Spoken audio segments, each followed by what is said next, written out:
শুভ সন্ধ্যা, আদাব, শুভেচ্ছা, অভিনন্দন জানিয়ে আমরা আমাদের এনআরবি নিউজ প্রযোজিত ওয়ার্ল্ড প্রেজেন্টেড এনআরবি একটি জনপ্রিয় অনুষ্ঠান। প্রতি শুক্রবারের এই অনুষ্ঠান কবির সাথে কবিতা শুরু হতে চলেছে এবং দেখতে দেখতে 20টি পর্ব সুসম্পন্ন হয়েছে অত্যন্ত সাফল্যের সাথে। এই 20টি পর্বে যারা যারা উপস্থিত ছিলেন প্রত্যেকেই স্বনামখ্যাত, লেখার জগতে, বাচিক শিল্প জগতে। আজকে আমরা 21তম পর্বে এসেছি। এনআরবি নিউজ 24.com প্রযোজিত কবির সাথে কবিতা 21 পর্ব।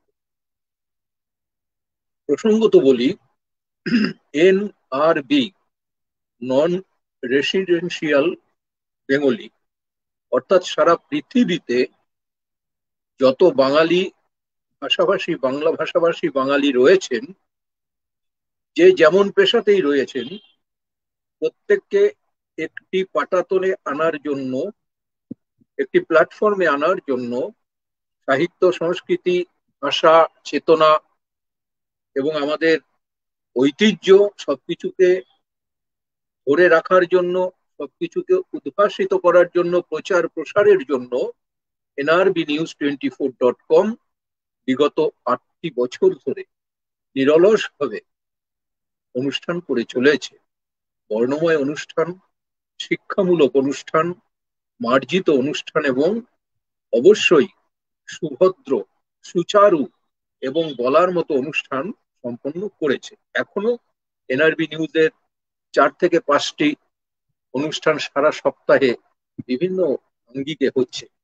পৃথিবীর অনেক দেশ আজকের এই অনুষ্ঠান তারা পর্যবেক্ষণ করবেন, শুনবেন, দেখবেন, মন্তব্য করবেন। প্রসঙ্গত বলি, এনআরবি নিউজের এই যে নিয়ন্ত্রণ, স্টুডিও নিয়ন্ত্রণ হয় ঢাকা থেকে। আমাদের ঢাকার প্রতিনিধি সম্পাদক মাননীয় ওমর আলী, তিনি রয়েছেন ঢাকা থেকে, ঢাকার নিয়ন্ত্রক। আর কলকাতা থেকে সম্পাদক রয়েছেন নিয়ন্ত্রক মাননীয় শিক্ষাপ্রতি শাহানারা শাহানারা বেগম। তিনি আমাদের বিশিষ্ট শিক্ষাপ্রতি এবং কলকাতার প্রতিনিধিত্ব করছেন শাহানারা খাতুন, তিনিও রয়েছেন। আজকে যে মুহূর্তে আমরা এই অনুষ্ঠানে আত্মপ্রকাশ করলাম, কবি, বাচিক শিল্পী তাদের পরিচয় হবে, তার আগে একটা মাহেন্দ্র ক্ষণে আমরা উপনীত হয়েছি। বলতে শিহরণ জাগে, রোমাঞ্চ জাগে যে আজকে রাত পোহালেই আগামীকাল বাংলাদেশের একদম হৃৎপিণ্ড, বাংলাদেশ তো নদীমাতৃক দেশ, প্রচুর নদী, মূল নদী, শাখা নদী, প্রশাখা নদী, প্রচুর নদী। কিন্তু আমরা আমাদের সাহিত্য সংস্কৃতিতে এক বাক্যে যে দুটি নদীর কথা আমরা উল্লেখ করি, সেই নদী দুটি হলো পদ্মা গঙ্গা, গঙ্গা পদ্মা। তাই বাংলাদেশের পদ্মা নদীর উপরে দীর্ঘতম একটি সেতু, পদ্মা সেতু, আগামীকাল উদ্বোধন হবে এবং শতাব্দীর একটি বিস্ময়কর বিষয়, বিদেশি প্রযুক্তির সাহায্যে বাংলাদেশের নিজস্ব ব্যবস্থাপনায় দেশ বিদেশের নানা রকম সহযোগিতার কল্পে পদ্মা সেতু কালকে উদ্বোধন করবেন বাংলাদেশের মাননীয় প্রধানমন্ত্রী শেখ হাসিনা এবং মন্ত্রী পরিষদ, প্রশাসনিক মহলের, স্কুলের ছাত্রছাত্রী, তারপরে শিক্ষাপ্রতি, শিল্প জগতের মানুষ, কবি, সাহিত্যিক, সাধারণ মানুষ ভীষণ উদ্দীপনার সঙ্গে তারা দিন কাটাচ্ছে। আগামী কাল, আজকে রাত পোহালেই কালকে প্রতিটি প্রচার মাধ্যমে এটা সম্প্রচার হবে। আমরা বললাম এই কারণে, আমরা যারা সাহিত্য সংস্কৃতি সফরে যাই, এই সফরে পদ্মা সেতুর উপযোগিতা হলো যে অনেক কম সময়ে আমরা কলকাতা থেকে ঢাকায় পৌঁছতে পারবো। আর nrbnews24.com প্রতিনিয়তই কলকাতা, ঢাকার নানা রকম অনুষ্ঠান সংগঠিত করে।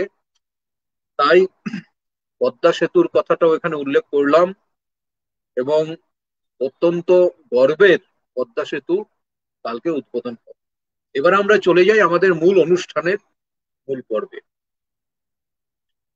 আমাদের মধ্যে আজকে স্টুডিওতে রয়েছেন বিশিষ্ট শিক্ষাপ্রতি অধ্যাপক কবি খগেশ্বর দাস। আপনাকে nrbnews24.com এর পক্ষ থেকে, পরিবারের পক্ষ থেকে সম্মানের সাথে শুভেচ্ছা জানাই। একদম। হ্যাঁ, এবার আমাদের এখানে রয়েছেন কবি মৌসুমী দাস। এনআরবি নিউজ পরিবারের পক্ষ থেকে শুভেচ্ছা অভিনন্দন জানাচ্ছি। হ্যাঁ, আর রয়েছেন বিশিষ্ট বাচিক শিল্পী, এই সময়ের অত্যন্ত জনপ্রিয় বিশিষ্ট বাচিক শিল্পী দীপালি মজুমদার, তিনিও আমাদের স্টুডিওতে রয়েছে। প্রযুক্তিগত কারণে আরেকজন কবি, সংগঠক, সম্পাদক হরিশঙ্কর কুণ্ডু, তিনি স্টুডিওতে সময় মতো আসবেন, হয়তো প্রযুক্তিগত কারণে তিনি পিছিয়ে গেছেন, আমরা প্রতীক্ষায় রইলাম। আমরা যেদিন প্রথম পর্বটি সূচনা করি, সেই প্রথম পর্বে যে কবিরা এসেছিলেন সেই কবিদের সামনে এবং দর্শক শ্রোতাদের সামনে আমরা খুব আশাবাদ ব্যক্ত করেছিলাম। এই আশাবাদ হলো, বাংলা বাঙালি যেটা ভাবে সেটা করে। তাই দুটো লাইনে একটা পংক্তিতে কথাটা বলা যায়, সদিচ্ছায় সবকিছু হয়, অনিচ্ছায় কিছুই নয়। সুতরাং আমরা সকলেই সদিচ্ছায় গুটি গুটি পায়ে এক পা দুপা করে আমরা 20টি পর্ব সম্পন্ন করেছি এবং অত্যন্ত সম্মানের সাথে, অত্যন্ত জনপ্রিয়তার নিরিখে কবির সাথে কবিতা অনুষ্ঠানটি চলেছে প্রতি শুক্রবার। আজকেও তেমনি কবির সাথে কবিতার অনুষ্ঠানের 21তম পর্ব। আমি প্রথমেই অনুরোধ করব কবি খগেশ্বর দাস, তিনি তার একটি কবিতা এখানে নিবেদন করবেন। শুরু। আমি প্রথমে একটা কবিতা পড়ছি, আমার দ্বিতীয় কাব্যগ্রন্থ স্নান ঘরে নিম ফুলের গন্ধ কাব্যগ্রন্থ থেকে। রেল ব্রিজ ও যমুনা। বিকেল হলেই রেল ব্রিজ আমাকে নীল ইশারায় ডাকে। আমিও অলস পায়ে উচ্চতম সোপানে এসে দাঁড়াই। পাশ দিয়ে যেতে যেতে যাত্রীরা আমার দিকে এমন করে তাকায় যেন আমি ধান ক্ষেতের কাক তাড়ুয়া। আমাকে দেখে পালিয়ে যাচ্ছে পাখি। আমার চারপাশে বষ্টমীরাও খঞ্জনি বাজাচ্ছে না, অথচ রেল ব্রিজ জানে আমার পকেটে আছে কৃষ্ণ পদাবলী। রেল ব্রিজ আমাকে কানে কানে যমুনার কথা বলে। নমস্কার। আর কিছু বলবো এ সম্বন্ধে? না, আমরা কথায় আসবো পরে, একটা একটা করে কবিতা আগে শুনে নেই। ঠিক আছে। রেল ব্রিজ ও আমায় কানে কানে কথা বলে। কি অপূর্ব হৃদয় ছোঁয়া পংক্তি।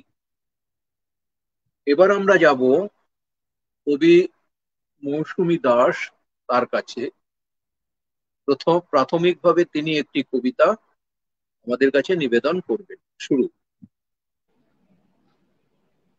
প্রথমেই জানাই সবাইকে আমার এই এনআরবি নিউজের পক্ষ থেকে আমাকে আমন্ত্রণ করার জন্য আন্তরিক কৃতজ্ঞতা, ধন্যবাদ এবং বরুণদাকে অশেষ শ্রদ্ধা।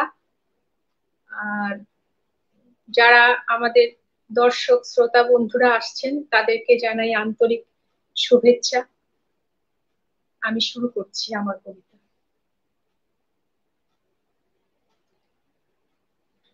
আমি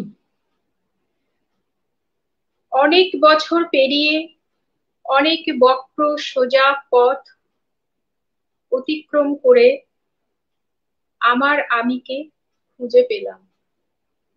হ্যাঁ, পেলাম খুঁজে, এতদিন পাইনি খুঁজে। হয়তোবা চেষ্টা করিনি খোঁজার, বুঝতে পারিনি এই আমিটা লুকিয়ে ছিল আমার বোধের অন্তর্মহলে। আসলে অনেক পাওয়ার মাঝেই যে আমিটাকে হারিয়ে ফেলেছিলাম। না না, বলা যায় বিলিয়েছিলাম, হয়তো কোনো আশায় বা কোনো মত্ত এক নেশায়। এখন এই রিক্ত শূন্য আমিটাকেই আর চিনতে পারি না। এই কি সেই আমি যাকে সরলতার সুযোগে কত মানুষ ঠকিয়েছে, বদনাম কুড়িয়ে, অপমানের গ্লানি হজম করে, তুচ্ছতা, ব্যর্থতা, অবহেলা, ব্যঙ্গোক্তি, কটূক্তি, বঞ্চনা, লাঞ্ছনা, পৃথিবীর সব আবর্জনার বোঝা মাথায় নিয়ে এখনো পথ অতিক্রম করে চলেছে। কত মৃত্যু দেখেছে তিলে তিলে দহনের সাথে। আশা, ভরসা, বিশ্বাস, আশ্বাস, স্বপ্ন, বাস্তব, এর কত যন্ত্রণা। যে যন্ত্রণায় ক্ষয়ে ক্ষয়ে সমস্ত আশা আর ইচ্ছেগুলো ফসিল হয়ে লেপ্টে আছে বুকের পাঁজরের ঘেরাটোপে, জাদুঘরে। শুধু কিছু মুহূর্তরা স্মৃতি হয়ে বারংবার জন্ম দেয় কিছু দীর্ঘশ্বাসের। হ্যাঁ, আমার আমি তবু বিশ্বাস হারাইনি নিজের উপর। হ্যাঁ, প্রত্যেকটি অপমান, ব্যর্থতা, অবহেলা, লাঞ্ছনাই সম্পূর্ণ করেছে আমার আমিকে। আর এখান থেকেই বোধ জন্ম নিয়ে, শিক্ষা দিয়ে, মেরুদণ্ড সোজা করে চলতে শিখিয়েছে এবং আরো উন্নত রাস্তায় পাড়ি দেওয়ার জন্য প্রস্তুত করেছে। তবু মনটাকে এতটুকু সংকীর্ণ হতে দেয়নি। বারংবার সরলতার সদ্ব্যবহারে কেউ ঠকালেও কারো ভালোবাসায় বিশ্বাস হারায়নি, কারণ এখনো পথ চলা বাকি। আরো কত আঘাত অপেক্ষায় আছে কে জানে। এখন আর কারো প্রিয়জন হতে চাই না, কোনো সুখ স্বপ্ন দেখি না, কারণ আমার আনন্দ, ব্যর্থতা, আঘাত, দহন, মৃত্যু এগুলো এক একটি ঢেউ। একবার আসে আর পাড়ে মিলিয়ে যায়, আবার আসি, আবার মিলায়। একটি জন্ম নেয় তো আরেকটি বারুদ হয়ে বিস্ফোরণ ঘটায়। আমি অনেক হেরেছি, ঠকেছি, কখনো হেসেছি, কখনো কেঁদেছি, তবু আমার আমিকে অস্তিত্বহীন হতে দিইনি কখনো। এখনো চলেছি সব বোঝা মাথায় নিয়ে, তবু চলা থামাইনি। প্রতিটা আঘাত যেন আমাকে কামারশালার হাতুড়ি হয়ে পিটিয়ে শক্ত করে ফেলেছে। নিজেকে তাই বড় ভালোবেসে ফেলেছি। এখন আমি আমার নিজের পথেই চলি। কত ছোট বড় ঝড় আসে, তবু আমার আমিকে এখনো বিকিয়ে দিতে পারিনি, বরং শক্ত হয়েছি আরো। মেকি হয়ে কত ছলনার আশ্রয় নিয়েছে স্বার্থন্বেষী মানুষ। কোনো লাভ নেই সেসব, কারণ আমি কারো দাসত্ব গ্রহণ করি না। আমার অস্তিত্ব আমার কাছে, সেখানে কেউ আমাকে স্পর্শ করতে পারবে না। আমার আমি আমার কাছে ভীষণ দামি। এখন আর কোনো স্বপ্নের পেছনে ছুটি না। ব্যর্থতা যদি গ্রাস করতে চায় আমাকে, তবে বলি সে ভুল, কারণ আমি আমার সঠিক গন্তব্যে কখনো লক্ষ্যভ্রষ্ট হই না। এখন কান্নাকে ভালোবেসেছি, ভালোবাসি আমি একাকিত্ব। এখন আর স্বপ্ন সাজানো কোনো সকাল খুঁজি না, কারণ অশ্রুসিক্ত চোখের পাতা জানে প্লাবিত নোনা জলের উচ্ছ্বাসের স্বপ্ন ভাঙন। কেবল ইচ্ছের সমাধিতে জ্বলতে থাকে কিছু আশার মোমবাতি। এখন আর আকাশের বৃষ্টিতে ভিজি না, কারণ আমার অন্তর আকাশে অবিরাম বৃষ্টির অবগাহনে নিজেকে পূর্ণ করি। এখন আর আকাশের তারা গোনা ভালো লাগে না, ভালো লাগে অমানিসার নিশ্চিম গাঢ় অন্ধকারে নিজেকে মিশিয়ে দিতে। এখন ভালোবাসি ভেঙে ভেঙে টুকরো হয়ে যাওয়া আমার আমিটাকে জোড়া লাগাতে। জীবন যতটুকু দিয়েছে ততটুকুই আশীর্বাদ। কেউ আমাকে ভেঙে নিজেকে গড়েছে, কেউ কাঁদিয়ে নিজে হেসেছে, কেউ আমাকে হারিয়ে নিজে জিতেছে। তবু তো তাদের সুখের কারণ হতে পেরেছি, এটাই বা কম কিসের? বিনিময়ে কিছু স্মৃতির মালা তো পরিয়েছে, তারাই তো আমার আমিটাকে খুঁজে পেতে সাহায্য করেছে। শক্তি অর্জন করেছি, তবু বিচলিত হইনি। আমার চলা কেউ থামাতে পারেনি। শুধু একটি প্রার্থনা, প্রভু শক্তি দাও, বোধ দাও, ধৈর্য দাও, যেন সমস্ত বোঝা মাথায় নিয়ে আমার আমিত্বকে ভালোবেসে তোমার পদতলে সমর্পণ করতে পারি।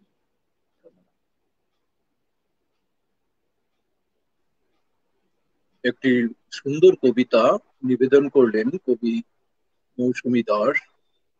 আত্মনিবেদন, আত্মোপলব্ধি এবং নিজের আমিত্বকে নিয়ন্ত্রণে রেখে জীবনে যতই লড়াই, জীবনে যতই সংগ্রাম, জীবনে যতই দুঃখবোধ আসুক, কবিতার আত্মবিশ্বাসে বলীয়ান। অভিনন্দন কবি খগেশ্বর দাস, অভিনন্দন কবি মৌসুমী দাস। এবার আমরা যাব বাচিক শিল্পী দীপালি মজুমদারের কাছে। এখানে উপস্থিত দুজন কবির একটি করে কবিতা আপনি নিবেদন করবেন। যেহেতু হরিশঙ্কর কুণ্ডু কবি, তিনি এখনো এখানে প্রবেশ করতে পারেননি, যে কারণে আমরা হরিশঙ্কর কুণ্ডুর কবিতা আপাতত তার অনুপস্থিতিতে করব না। তিনি এলে তখন পড়া হবে। তাই অনুরুদ্ধ হচ্ছেন বিশিষ্ট বাচিক শিল্পী দীপালি মজুমদার, এখানে উপস্থিত দুজন কবির একটি করে কবিতা প্রাথমিকভাবে আপনি এখানে উপস্থাপন করুন। শুরু। নমস্কার। প্রথমেই জানাই এনআরবি নিউজের সম্পাদক এবং আমাদের এখানকার ওমর আলী সাহেব এবং শাহনারা খাতুন ম্যাডামকে আমার প্রণাম জানাই, এবং প্রণাম জানাই বরুণ দাকে আমাকে আমন্ত্রণ জানানোর জন্য। এইরকম একটা সুন্দর কবির সাথে কবি অনুষ্ঠান, মানে আপনাদের সাথে আমি থেকেই যে কবিতা পাঠ করতে পারবো, আমি নিজেকে ধন্য মনে করছি। খুব ভালো লাগছে। ঠিক আছে, আমি প্রথমেই স্যার খগেশ্বর দাসের একটা কবিতা পড়ছি। যার ভালো নামাজ তাজ কেরাতুল আবিদা বেগম, কবিতার নাম। কবি খগেশ্বর দাস। আমার কাছে রোজ এসে গল্প করতে বসে পূর্ব বাংলার কয়েকটি নদী। যেমন রুগ্ন অমলের কাছে কিছুক্ষণ বসে যেত দইওয়ালা। তাদের কাছে আমি জানতে চাই কেমন আছে আমার ছেলেবেলার সেই মুন্সির হাট, কালীর বাজার, নাদু মিয়ার দোকান। কেমন আছে আবুল হোসেন, শফিউল্লাহ, গৌরাঙ্গ আর যতনলাল সাহা। আমাদের বাড়ির পিছনে ছোট খালটি বহু দূর দক্ষিণে মেঘনার সাথে মিশে গেছে। একবার বড়দের সাথে নৌকোয় চড়ে ঝুলন দেখতে গিয়েছিলাম ছয়আনি বাজারে। ভিড়ের মধ্যে আমি হারিয়ে গিয়েছিলাম। আমাকে কোলে করে সারা ঝুলন মেলা ঘুরে ঘুরে দেখিয়েছিলেন এক দাড়িওয়ালা মুসলমান বৃদ্ধ। আমি তার নাম জানি না, তবু নদীর কাছে জানতে চাই এখন কেমন আছেন তিনি। জানতে চাই পদ্মার ইলিশের কথা, গরম ভাতের সাথে পদ্মার ভাজা ইলিশ। জানতে চাই মুক্তিযুদ্ধের সময় ভেঙে দেওয়া ভৈরব কুলের কথা, ঢাকেশ্বরী মন্দিরের কথা। আগের মতোই কি আছে নরোত্তমপুরের গ্রামের সেই প্রাইমারি স্কুল? আর ক্লাস করে সেই ফুটফুটে বালিকা রুবি, যার ভালো নাম আজ কেরাতুল আবিদা বেগম। এটা হচ্ছে ওনার কবিতা পড়লাম। এবার মৌসুমী দাসের একটা কবিতা পড়ি।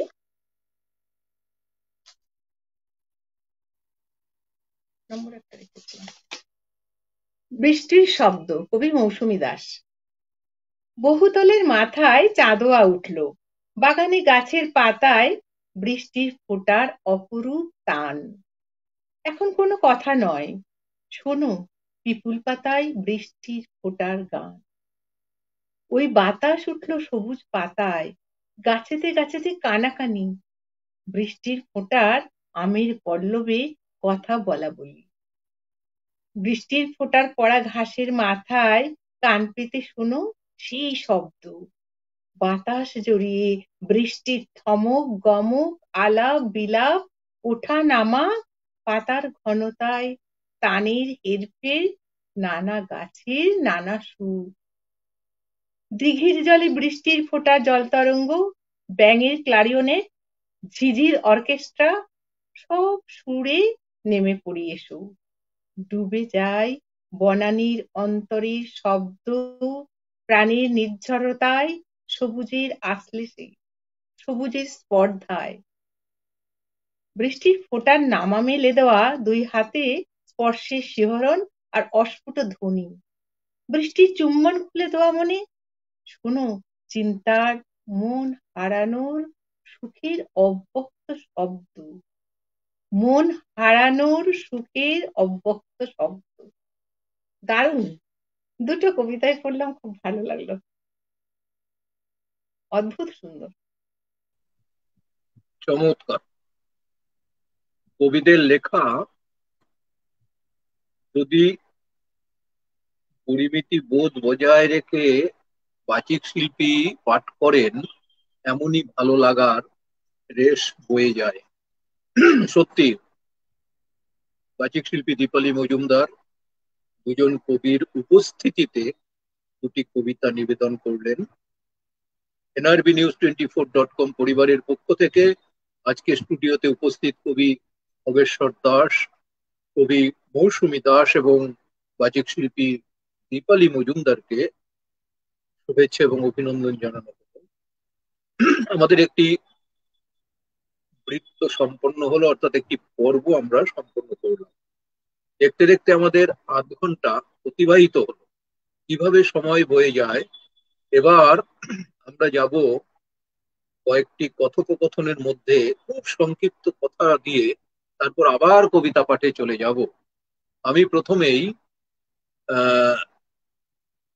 কবি মৌসুমী দাস, তার কাছে জিজ্ঞাসা করব যে তার কাছে 1 থেকে 1.5 মিনিটের মধ্যে উত্তর চাইব যে এই লেখার জগতে, বিশেষ করে আপনি গদ্য পদ্য দুটোতেই সাবলীল, এই লেখার জগতে আপনার আশার প্রেরণা উৎস কোথায়? অল্প কথায় আমরা শুনতে চাই, শুরু। অল্প কথায় বলতে গেলে আমি বলবো আমার লেখা শুরু হয়েছিল স্কুল জীবন থেকে। স্কুলের ম্যাগাজিনে আমি প্রথম লেখা দেয়া শুরু করি। তার আগে এই প্রসঙ্গে একটু বলে রাখি, আমি যখন ক্লাস 7-8-এ পড়ি তখন ওই ছন্দ লেখা আমার একটু নেশা ছিল। তো ওই চিঠি লেখালেখির তখন তো খুব প্রচলন ছিল, চিঠি লিখতাম বন্ধুদেরকে, নববর্ষের শুভেচ্ছা জানাতাম ছন্দ দিয়ে নিজের কবিতা মতো 4 লাইন 8 লাইন লিখে লিখে, এইভাবেই শুরু। তারপরে প্রথম লেখা বেরোয় আমার ক্লাস 11-এ। তখন লেখা দেখে আমাকে স্কুল অফিসে কল করা হয়। লেখা দেখে তাদের মানে বিশ্বাস হয়নি যে এটা আমার লেখা। তো আমি অনেক বোঝানোর পরে তারপর বিশ্বাসযোগ্যতা অর্জন করেছি। তারপরে তো এভাবেই চললো, ম্যাগাজিন থেকে শুরু।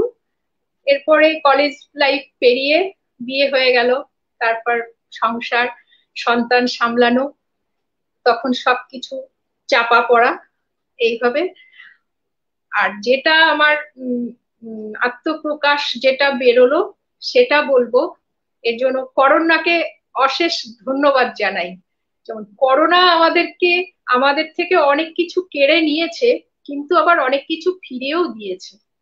এটুকু এর জন্য করোনাকে অশেষ ধন্যবাদ।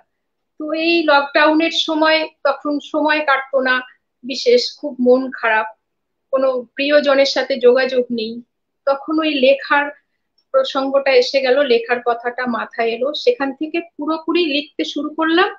লিখতে লিখতে কয়েকটি লেখার গ্রুপে যোগদান করার পরে যেন উৎসাহটা আরো বেড়ে গেল, আমার লেখার যেন একটা নেশা চেপে গেল মাথায়। সেখান থেকে আমি এখন প্রতিনিয়ত লিখতে বসি, চেষ্টা করি লেখার, সবসময় লেখা আসে না, তবে চেষ্টা করি লেখার, কতটুকু পারি জানি না।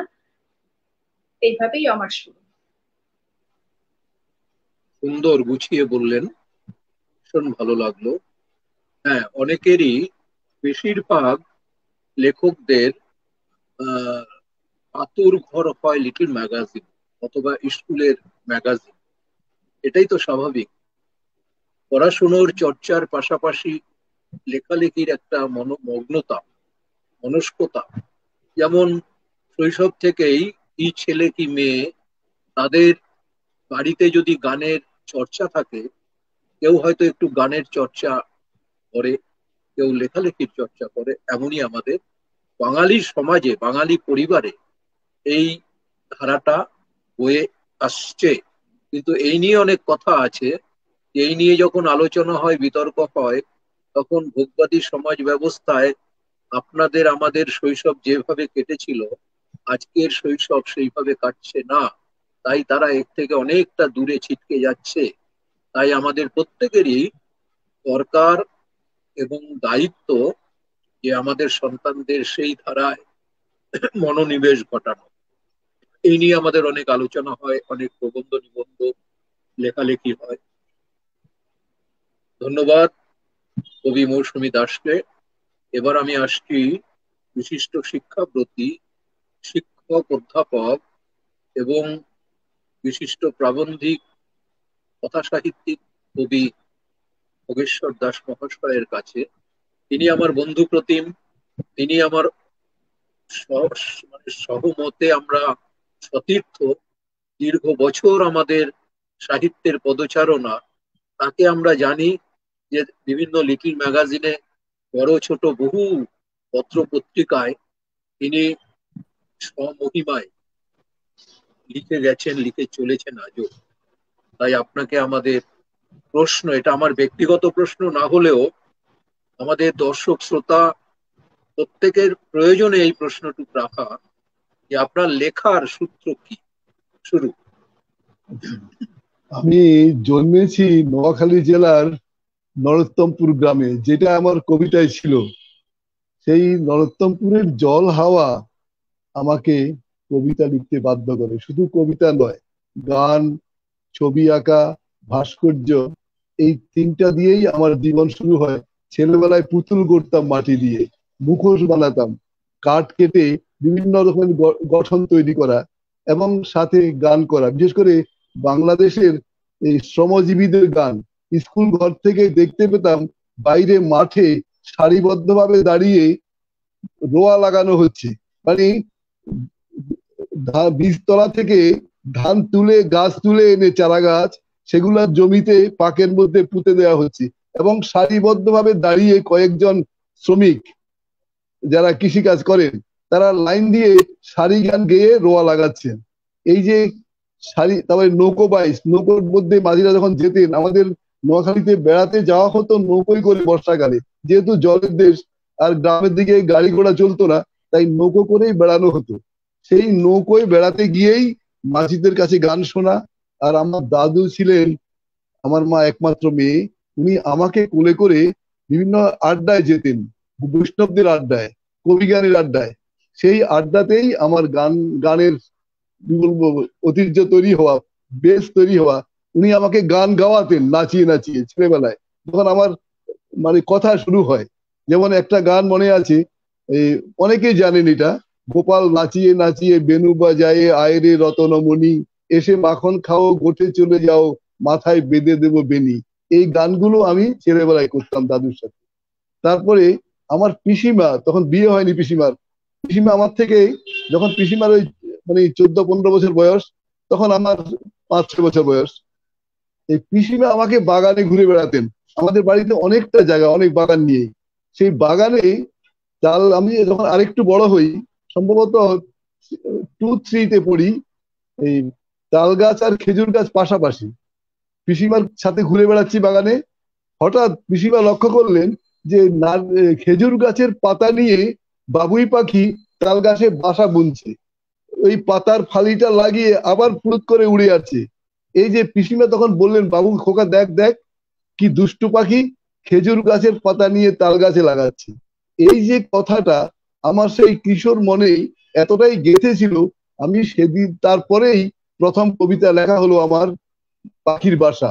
ওই যে মানে বনের পাখি, বনের ছোট্ট পাখি কেমন করি সুন্দর বাসা করছে তৈরি, ওই যে তাল গাছের মাথায় আছে বাসা পাতার আগায়, দুষ্টু পাখি খেজুর গাছের পাতা নিয়ে তাল গাছে লাগায়। অনেকটা পদাবলীর কথার মতন।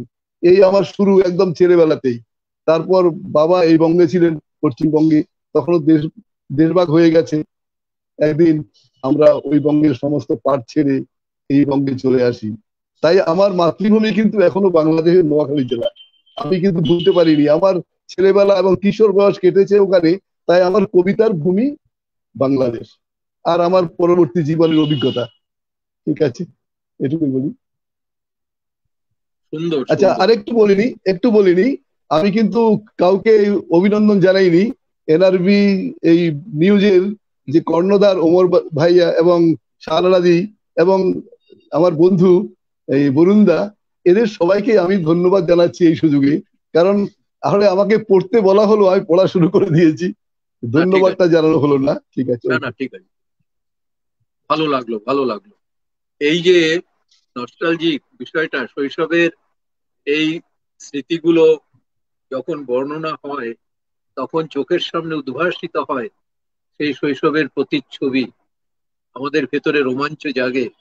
আমরা তো একটা বয়সের জায়গায় এসে দাঁড়িয়েছি, কিন্তু আমাদের তো ফিরে দেখা, পেছনে ফিরে তাকালে আমাদের সেই শৈশব, কৈশোর, যৌবন এবং প্রৌঢ়ত্বকেও আমরা ডিঙিয়ে এসেছি। ডিঙিয়ে এসে আমরা একটা ট্রাকে ঢুকে পড়েছি, সেটাকে বলা হয় সিনিয়র সিটিজেন ট্রাক। কিন্তু সেটা তো অন্তত ভাবনার কিছু নেই। সময় এভাবেই বয়ে যায় এবং মানুষ তার অভিজ্ঞতায় উত্তরণ হয়, বা অভিজ্ঞতায় সিঁড়ি বেয়ে বেয়ে তার সিঁড়ি ভাঙে, সিঁড়ি করে। এই কথায় আমার কবি মৌসুমী দাসের সেই কবিতাটি মনে পড়ে, যে সে তো বলে যে তার জীবনের অনেক ভাঙা গড়া ওঠা পড়ার দিক দিয়ে কবিতাটার মধ্যে যে একটা ছোঁয়া ছিল। হ্যাঁ, করোনা যেমন আমাদের অনেক কিছু কেড়ে নিয়েছে, আবার করোনা আমাদের অনেক কিছু ফিরিয়ে দিয়েছে। যেমন নদীর এপার ভাঙে ওপার গড়ে, ঢেউ অনেক সময় ভেঙে ভেঙে ভেঙে ভেঙে একটা ঢেউ ভাঙে, আরো একটা ঢেউ তৈরি হয়ে আসে। তাই আমাদের জীবনের এই অভিজ্ঞতা, উপলব্ধ, এবং এই যে কবির মধ্যে তার কবিতার উপলব্ধি বোধ, কি সুন্দর একটা ঘরোয়া পরিবেশে আমাদের এই জমজমাট আড্ডা, কি সুন্দর আমরা নিজেদের মতো করে বিশ্লেষণ করছি। কিন্তু ওইদিকে যে একজন অধীর প্রতীক্ষায় রয়েছেন যে আমারটা কখন হবে। তাই দীপালি মজুমদার, আপনাকে বলতে হবে, দুদিন আগেও আপনি আমাদের এখানের প্রধান ডাকঘর জিপিওতে আমন্ত্রিত হয়ে আপনি কবিতা পড়ে এসেছেন। বিভিন্ন মঞ্চে আপনি কবিতা পড়েন, বিভিন্ন সাহিত্য সভায় আপনার উপস্থিতি, এমনকি হুগলির একটি বিশ্বস্ত প্রতিষ্ঠান কুশাঙ্কু সাংস্কৃতিক প্রতিষ্ঠান, এরকম অনেক প্রতিষ্ঠানেও আপনি অনলাইনের অনুষ্ঠান ভিডিও ছেড়েছেন, মানে তৈরি করে তাদের সঙ্গে অংশগ্রহণ করেছেন। তাই NRBnews24.com যারা আমন্ত্রিত হন, তারা সম্মানের সাথে নির্বাচিত হন এবং তাদের এখানে সেই সম্মানের সাথে আমন্ত্রণ করা হয় এবং তাদের স্টুডিওতে আনা হয়। অবিশ্বাস্য হলেও সত্য, এখনো প্রায় 30 জনের মতো ওয়েটিং লিস্টে রয়েছেন অনেক কবি শিল্পী, অনেকেই, তারা ধীরে ধীরে আসবেন। আজকে বিশিষ্ট বাচিক শিল্পী দীপালি মজুমদার, তার কাছে একই প্রশ্ন।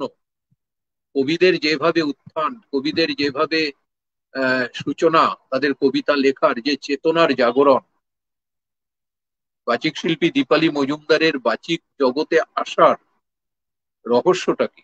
শুরু। হ্যাঁ, নমস্কার দাদা। বলছি, আমি কিন্তু অনেক পরে শুরু করেছি এই বাজি। তবে ছোটবেলায় আমার গ্রামে কেটেছে, 24 পরগনা জেলায়। তো তখন কিন্তু এমন হয়, আপনাদের নিশ্চয়ই আইডিয়া আছে, এই আজকে কিন্তু তোকে এই করতে হবে, এই নাচ করতে হবে, ওই গান করতে হবে, এরকম অনুষ্ঠানে আমরা করতাম। তো এরকম একটা সময় হয়েছে নাটক করতে হবে, লুকিয়ে লুকিয়ে রিহার্সাল দিয়েছি। বাবা যদি জানতে পারে, যদি বকে, বাবা ভীষণ মুশকিল হয়ে যাবে। বাড়িতে বৌদিকে ম্যানেজ করে গেছি, গিয়ে নাটক করেছি, মানে এত ভালো নাটক হয়েছে নাকি পরের দিন বাবা, ওই আগেকার ছিলেন না জমিদার বাবু, তার মানে ছোট জমিদার, তখন আর জমিদারি নেই, ওনার বাড়িতে বসতেন বাবা, গিয়ে বসে কাগজ পড়তেন, কাগজ পড়ে মানে জোরে জোরে কাগজ পড়তেন আর উনি শুনতেন। তখন বাবাকে বলছে, নাই মশাই, আপনার মেয়ে, ছোট মেয়ে যে এত ভালো অভিনয় কাল করলো, তা কই আপনি তো একবারও বললেন না। হ্যাঁ, আমার ছোট মেয়ে অভিনয় করেছে, সে কি কথা, আমি তো জানি না, আমাকে তো বলেনি। এই বাড়িতে এসে আমাকে যেই জোরে দেখেছে, আমি ভয়ে সেই মা বৌদির পেছনে লুকিয়ে, আমি বলছি যে মা বকবে, বাবা বকবে, কি হবে, না না কিছু হবে। তখন আমি বেশ 6-7 পড়ি বোধহয়। তখন বাবা বলছে, আই রিকা শোন, তুই তুই নাটক করেছিস, আমাকে একবারও বললি না। তো এত ভালো নাটক করেছিস, ক্ষুদিরাম বাবু আমাকে ডেকে বলছেন যে এত সুন্দর নাটক করে তোমার মেয়ে, দিয়ে দাও, সব জায়গায় ভর্তি হোক। কিন্তু গ্রামে তো এটা হয় না, হতো না। ওই স্কুলে স্কুলে যেটুকু করেছি, তারপরে কলেজে গেছি, এবং পরবর্তীকালে আমি তো চাকরি পেয়ে চলে এসেছি কলকাতায়, তখন আর বাবা নেই। পরে আমার বিয়ে হয়েছে, বিয়ে হয়েছে বাগবাজারে। কিন্তু আমি কিন্তু এই চর্চার মধ্যে আর ছিলাম না কিছু। কিন্তু কলকাতা জিপিও হচ্ছে কিন্তু আমার প্রতিষ্ঠান, হচ্ছে আমার চাকরি জীবন। কলকাতা জিপিও, ওখানে আমি চাকরি করেছি। আমার আমন্ত্রিত বলতে, আমি রিটায়ার করে গেছি 4 বছর, তো তা আমাকে ডাকে ওরা, দিদি আসুন। রিক্রিয়েশন ক্লাবের অনুষ্ঠানে আমাকে ওরা বলতো, "ও দিদি করুন, কবিতা বলুন বলুন।" তো ঠিক আছে, আমি একটা দুটো হয়তো বলতে শুরু করলাম। না, আপনার এত ভালো কণ্ঠ, আপনি কেন বলেন না? তো আমি আসল কথা, বাড়িতে একটা চাপে ছিলাম, আর অনেক কিছু পারিবারিক সমস্যা গেছে, আমি একে মানুষ করতে হয়েছে। তারপরে এডিটার পরে আমি, কবি ধনঞ্জয় ঘোষাল নিশ্চয়ই জানেন, সাহিত্যিক, উনি এসেছিলেন প্রথম স্লটে এখানে। ওনার কথার বাড়ি যে অনুষ্ঠান, সেখানে আমি এখনো যুক্ত। উম, কথা শিখি, ইতিবাচক কথা, নানা রকম কথা বলা শেখা। আর এই কবিতা পড়াটা আমার একটা প্যাশন। মানে আমার জীবনে অনেক খারাপ সময় গেছে, যে সময়টা আমি সঞ্চয়িতাটা নিয়ে বসে পড়েছি কবিতা, তার থেকে আমার এত ইন্সপিরেশন এবং এত ভালো লাগা, কবিতা পড়তে এত ভালো লাগে। যে কোনো কবিতা আমি একটা পড়তে গিয়ে তখন ভাবি এর মধ্যে কি আছে, কিন্তু একবার পড়লাম, তার পরের বার যখন পড়লাম তার মানেটা আবার একটু আলাদা। এরকম পড়তে পড়তে একটা আইডিয়া হয়ে গেছে, এই ভালো লাগা। আর আপনাদের যদি ভালো লেগে থাকে, এই দুজন কবি কবিতা পড়েছি, ভালো লেগেছে তো। আচ্ছা, তো আমি এরকম ভাবে হ্যাঁ পড়ি। হ্যাঁ দিদি, আপনি ভালোই পড়েছেন, আমার ভালো লেগেছে, আপনি ঠিক ধরতে পেরেছেন আমার কথাটাই। তো বরুণ ধারা একটা কবিতা কি পড়বো আমি? ওটা শেষের দিকে আমাদের এই আলোচনাটা হচ্ছে, আচ্ছা, এবার আরো একটা করে কবিতা হোক। হ্যাঁ, যদি ইচ্ছা এবার জাগে তাহলে নিশ্চিত আবার ভাবে একটা পড়ি। করা যাবে। আচ্ছা, না, এবার তাই। আহ, এবার বলি যে দীপালি মজুমদার যেভাবে কথাটা বলছিল, যে তার শৈশবে নাটক করতে যাবে, নাটক করবে, বাবা যদি জানতে পারে, এই যে শৈশবের অনুশাসন, বাবা মার অনুশাসন কতটা ভালো লাগে। এই অনুশাসনের মধ্য দিয়েই কিন্তু যারা বেড়ে উঠেছে, তাদের জীবনের পরিমিতি বোধ, তাদের রুচি, তাদের মার্জিত স্বভাব আচরণ, সবকিছু একটা মাত্রার মধ্যে থেকেছে। তারা কখনো স্পর্ধিত হতে পারে না, তারা উদ্ধত হতে পারে না, তারা স্খলন জানে না, তারা আক্রমণ জানে না, এবং তারা কখনো কাউকে আঘাত দিয়ে কথা বলতে জানে না। তাই যাদের শৈশবের এই অনুশাসন দিয়ে যাদের জীবন গড়া, তাদের মধ্যে আমরা এখানে কবি খগেশ্বর দাস, কবি মৌসুমী দাস এবং বাচিক শিল্পী দীপালি মজুমদারকে আমরা পেয়েছি। তাদের কথা শুনতে শুনতে আমরা কোথায় হারিয়ে যাচ্ছি, কোথায় পৌঁছে যাচ্ছি। ইতিহাস সতত আনন্দময়, আনন্দমুক্ত। এবার খুব তাড়াতাড়ি আমরা চলে যাব কবি খগেশ্বর দাসের কাছে। তিনি একটি কবিতা পড়বেন, তারপর মৌসুমী দাস একটি কবিতা পড়বেন, আবার এই দুই কবির একটি করে কবিতা পড়বেন বাচিক শিল্পী দীপালি মজুমদার। শুরু কবি খগেশ্বর দাস, আপনি পড়ুন। আচ্ছা, আমরা যেই মৌসুমী বলেছেন যে কোভিড পিরিয়ড আমরা কাটিয়ে এসেছি অনেকটা, তবে এখনো যাইনি, কিন্তু আমরা লড়াই করে যাচ্ছি। হ্যাঁ, কোভিড আমাদের অনেক কিছু দিয়েছে এবং এই সময়ে আমাদের অনেকের সৃষ্টির নতুন দিগন্ত খুলে গেছে। যারা থেমে গিয়েছিলেন এই অবসর পাওয়ার পরে তাদেরও আবার শুরু হয়েছে, এবং যারা লিখছিলেন মাঝে মাঝে তাদের লেখার পরিমাণ বেড়েছে, আমারও বেড়েছে। এবং কোভিডের অবস্থাটা যে যে পারিপার্শ্ব তৈরি হয়েছিল সেটাও আমাদের অনেক কবিতা লেখার উপকরণ দিয়েছে। আমরা মানবিক হতে চেয়েছি কোথাও কোথাও, কোথাও কোথাও আবার একাকিত্বও আমাদের গ্রাস করেছে। সামাজিকভাবে আমরা বিচ্ছিন্ন হয়ে গেছি অনেকটা। এই সব মিলিয়েই তবে এই ভার্চুয়াল মাধ্যম আমাদের কিন্তু আরো অনেককে বন্ধু করে দিয়েছে। এটাও কবিদের দান। একটা কবিতা ওই কোভিডের সময়ে লেখা, নির্মোহ নিঃসঙ্গ। পৃথিবীতে অন্য এক আবহ এখন, মানুষের বসবাস মনে হয় অন্য উপগ্রহে। কিভাবে বসন্ত নির্মাণ বাতাসের পীড়িত প্রবাহে। এখানে প্রচুর বৃষ্টি, কখনো উষ্ণতা, তৃতীয় প্রেমের পুনর্বিবেচনা নেই। শারীরিক ব্যবধানে সামাজিক দূরত্ব বেড়েছে। তপ্ত আমার বুকের মরুভূমি, সজল বরষা যদি আসে, হায় হায় নিয়ে আসে দুরন্ত প্লাবন। আমাকে আমূল ভাষাতে দু চোখ ভরা অফুরন্ত লোনা জল। যতবার অন্য কোন পরিবৃত্তে নিজেকে ভেবেছি, তোমার রচিত মোহ আষ্টে পৃষ্ঠে বাঁধে। কিছুতেই ডিঙোতে পারি না কাল্পনিক সাঁকো। ভেতরে ভেতরে দুঃখ এক বুক, ডুবে আছি একাকিত্বের দুঃসহে।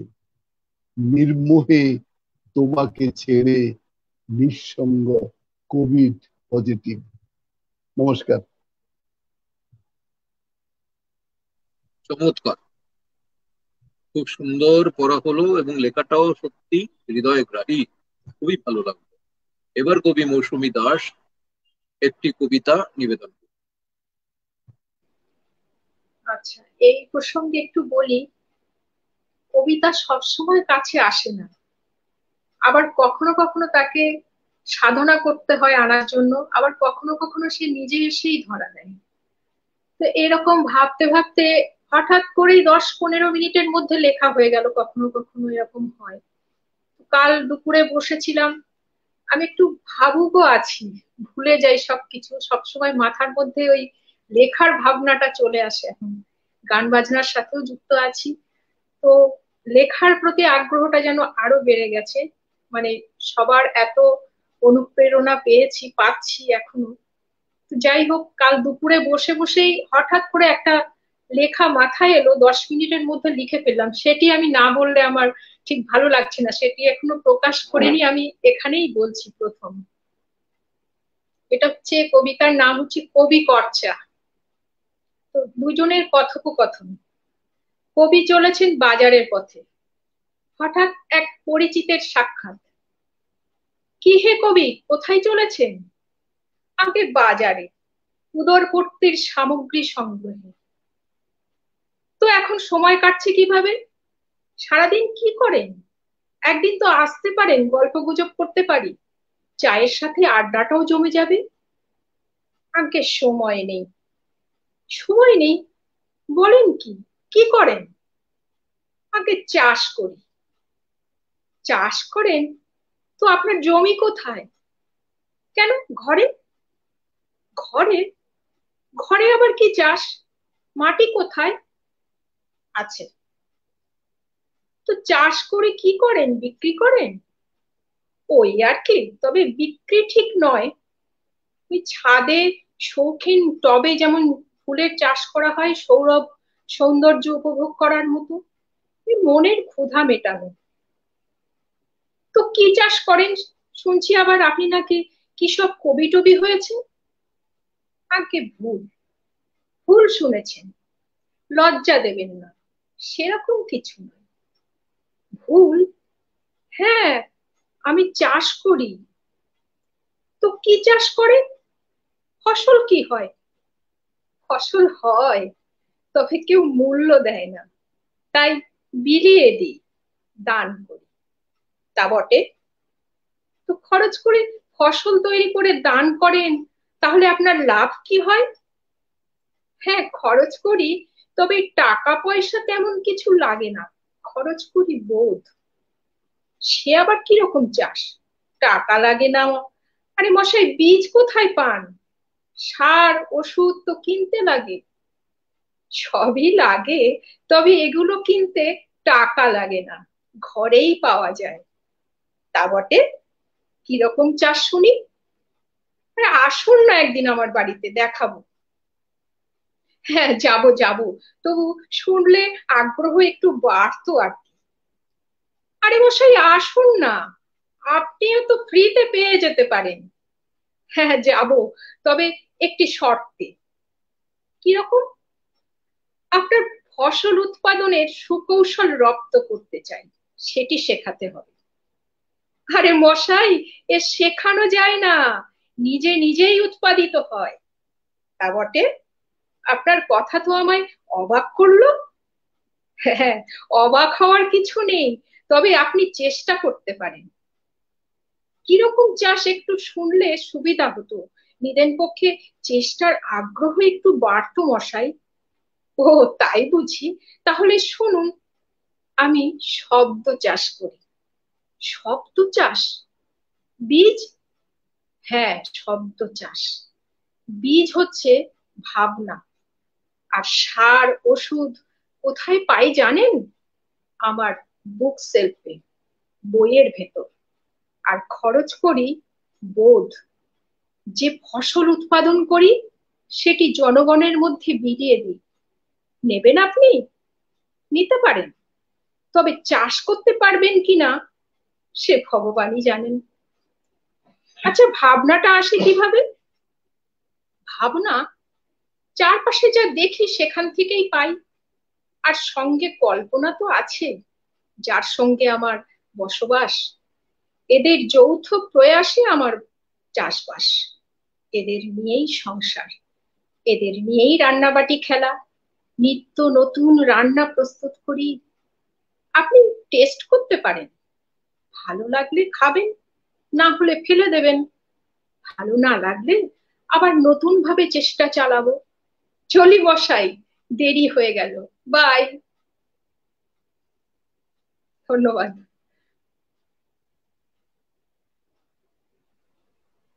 কি অপূর্ব একটি অনবদ্য লেখা, এবং আমি বলবো ব্যতিক্রমী লেখা। আর মৌসুমী যেভাবে পড়ছিলেন কথোপকথনের মধ্য দিয়ে, এটাও কিন্তু একটি শ্রুতি নাটকের অবয়ব একদম। তৈরি হলো। খুব ভালো লাগা প্রকাশ করলাম, এবং এইটাই তো অকপট আমাদের কাছে, এই ভালো লাগা। এই ভালো লাগার জন্যই তো আমাদের এই আয়োজন, কবির সাথে কবিতা। এবার দুই কবির একটি করে কবিতা নিবেদন করবেন বাচিক শিল্পী দীপালি মজুমদার। শুরু।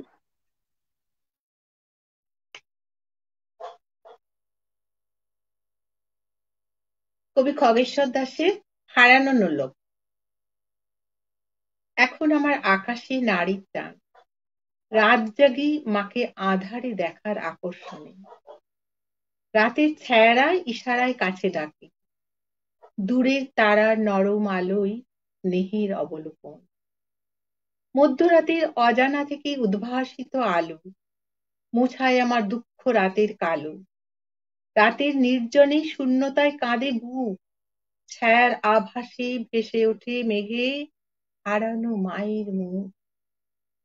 পূর্ণ চাঁদের হাসিতে মায়ের সোহাগ, রূপলি আলোর ছায়া মাখা অবয়বে কেউ কেউ চাঁদের কলঙ্ক দাগ দেখে, কেউ কেউ দেখে চরকায় বসে সুতো কাটে এক বুড়ি। পূজা করি জ্যোৎস্না মাখা স্নিগ্ধ রাতের ছায়ায়, খুঁজে পেয়েছি আমার মায়ের হারানো নাকের নোলক। এটা ওনার সত্যি ঘটনা থেকে লেখা। এবার পড়ছি কবি মৌসুমী দাশের বন্ধন। অন্তরে যার বাস তার কি করে হয় পরবাস? অনিঃশেষ প্রশ্বাস হয়ে তুমিটা যখন মিশে যাও আমিতে, হয় অন্তর্বাস।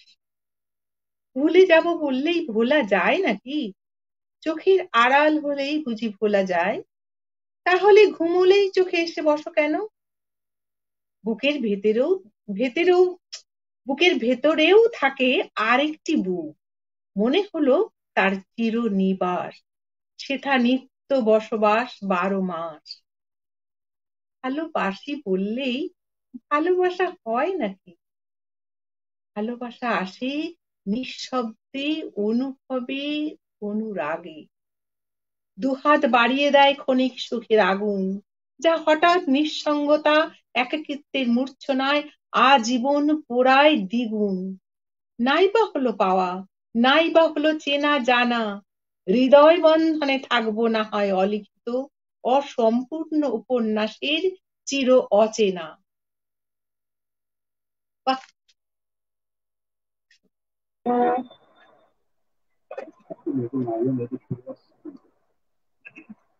চমৎকার, খুব ভালো লাগলো। তাহলে আমাদের 52 মিনিট সম্পন্ন হলো। এবার আমরা চলে যাব, দীপালি মজুমদার কি বলছিলেন অতিরিক্ত একটি কবিতা পড়ার কথা। হ্যাঁ হ্যাঁ, তার আগে একটা কথা বলে নি, যেটা আগেও স্যার বলেছেন বা মৌসুমী বলেছে, এই যে করোনার সময়তে আমরা অনেক কিছু ফিরে পেয়েছি, অনেক কিছু চলে গেছে, অনেক স্বজন চলে গেছে, কিন্তু এই যে ডিজিটাল প্ল্যাটফর্ম, অনেক দূরের মানুষ কাছে চলে এসেছি আমরা। এই যে আমি যে দাদাকে চিনছি, বরুণ দাকে, এক কবিতা হয়তো পড়েছিলাম আপনার, কিন্তু কোনোদিন দেখতেও পেতাম না ফেসবুক না থাকলে, আর এই যে এই সময় না হল। তো এরকম কত কবির সাথে পরিচয় হয়েছে, আর এই যে যত প্রতিষ্ঠান যেগুলো নাম বললেন, ডুয়ার্স রেডিও, সব জায়গায় অনুষ্ঠান করেছি, এত ভালো লাগা, আর সবাই এত ভালোবাসে, আন্তরিকতা মানুষের, এই এই পাওয়াটাও একটা বড় পাওয়া।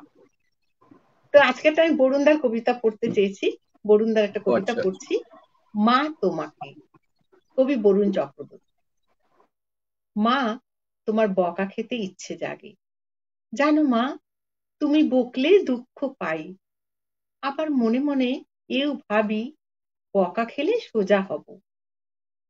হ্যাঁ মা, তুমি চোখ রাঙাও অভিমান ভরে ঝরে পড়ে, ভয়ে মরি, যখন বুঝি ভয়ে ভয়ে আমার এই বোধ হয় মেরুদণ্ড বেঁকে যাচ্ছে, তখন তোমার কাছে এসে দাঁড়াই, যদি আরো একবার বকা খাওয়ার সুযোগ পাই। বলবো মা, তোমাকে চুপি চুপি বলবো, মা তোমাকে ধরেই আমাদের বাঁধন, সাত সকালে তোমার মুখ দর্শন করলে ভালো থাকি, এমন ভাবেই তোমার প্রসন্ন মুখের আশীর্বাদ পাই।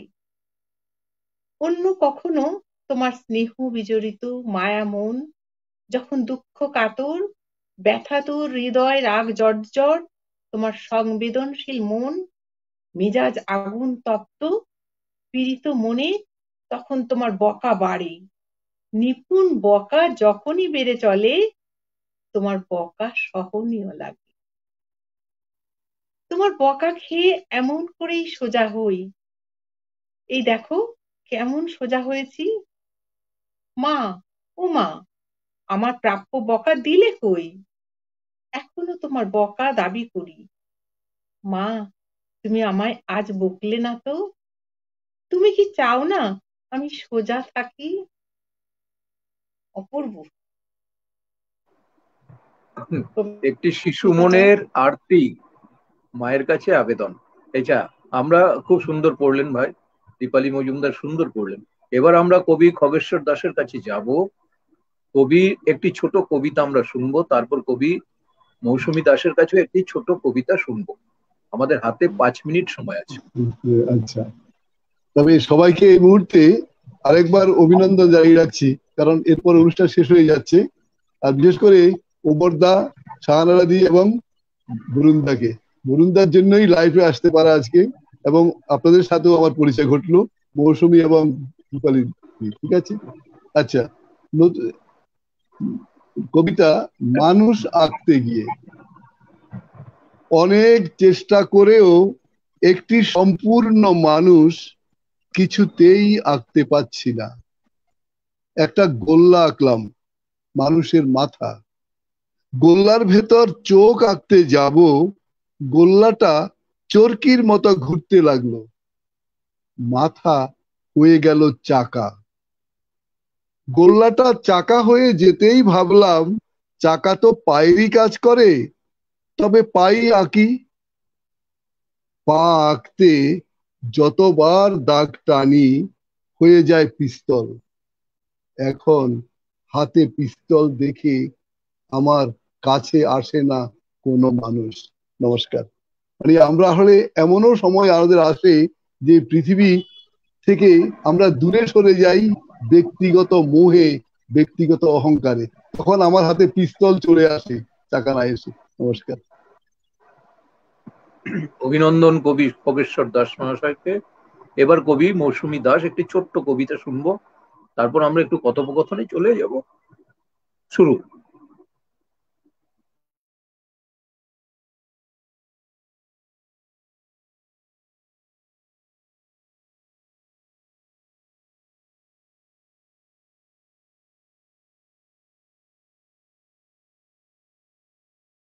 লেখা মিউট আছে,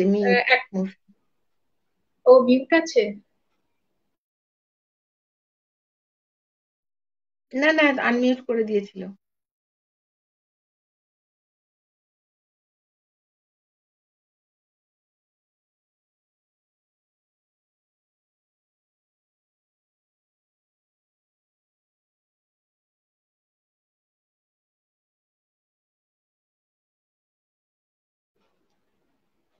এবার ঠিক আছে?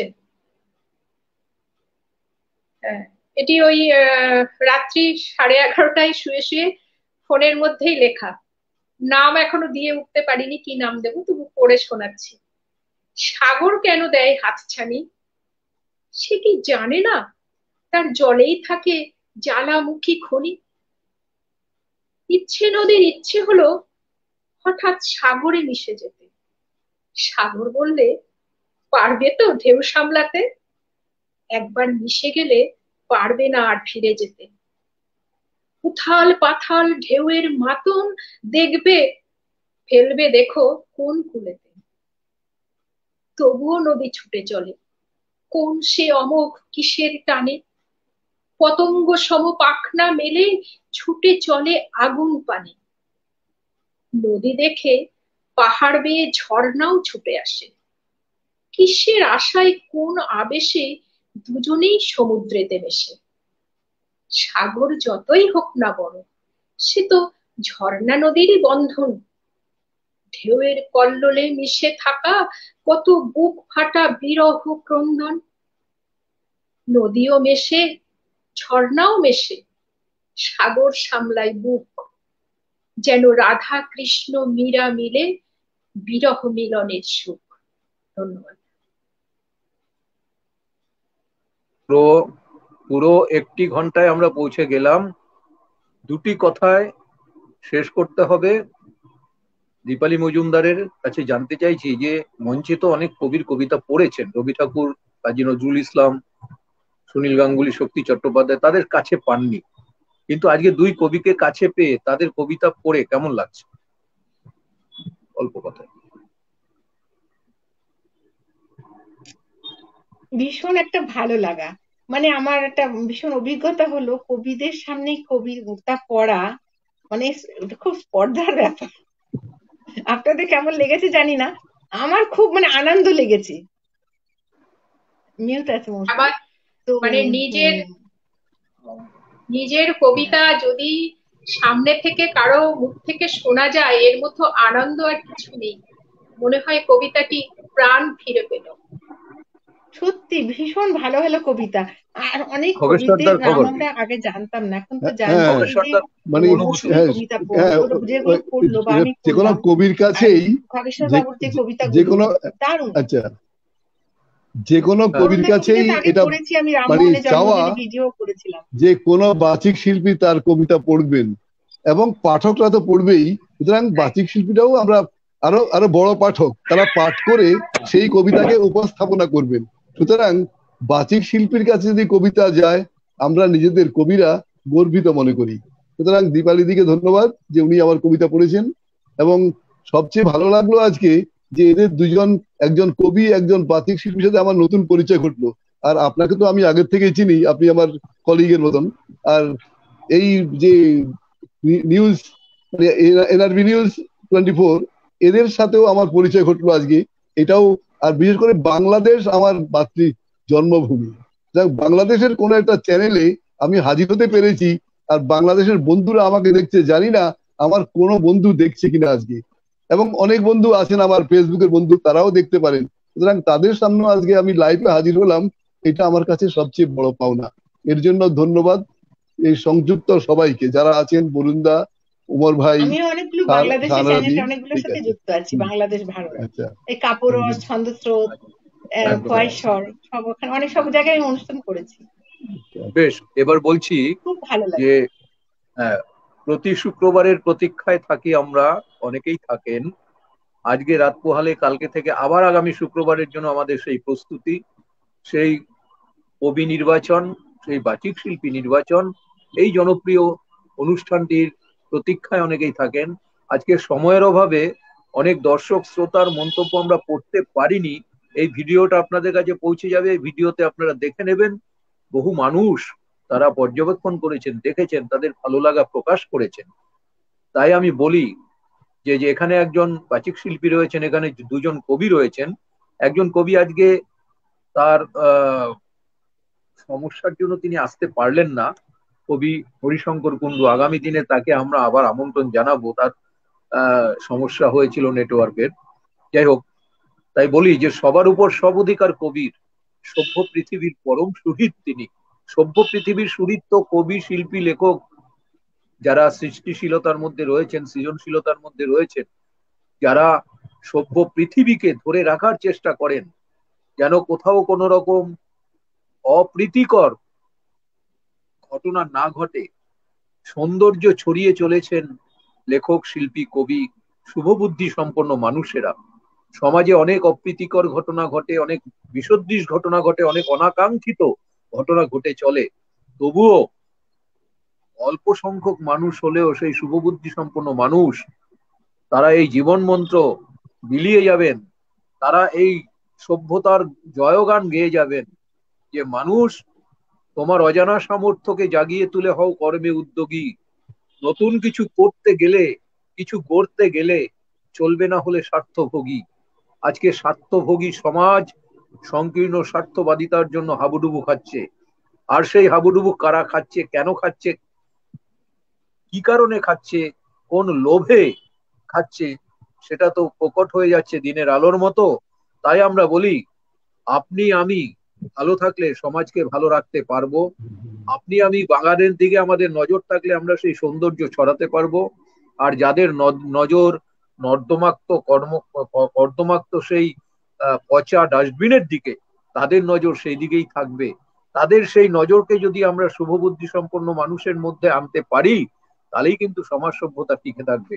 তাই nrvnews24.com যারা আসেন, শুভবুদ্ধি সম্পন্ন মানুষ, তারা সম্মানের সাথে, আমরা আমাদের নির্বাচনের মধ্য দিয়েই তারা আসেন। আজকে যেমন এসেছেন বিশিষ্ট বাচিক শিল্পী দীপালি মজুমদার, বিশিষ্ট কবি মৌসুমী দাস এবং বিশিষ্ট কবি শিক্ষাপ্রতি খগেশ্বর দাস। এনআরবি নিউজ পরিবারের পক্ষ থেকে ব্যক্তিগতভাবে আমিও তাদের শুভেচ্ছা অভিবাদন জানিয়ে আজকের মতো আমরা আমাদের অনুষ্ঠান শেষ করছি। আগামী শুক্রবার ঠিক একই সময় আমাদের কবির সাথে কবিতা অনুষ্ঠানটি আবার সম্প্রচার হবে। নতুন কবি আসবেন, নতুন বাচিক শিল্পী আসবেন। আপনারা সকলে সুস্থ থাকবেন, স্বাস্থ্যবিধি মেনে চলবেন। সবার ভালো হোক, জগতের মঙ্গল হোক। শুভরাত্রি।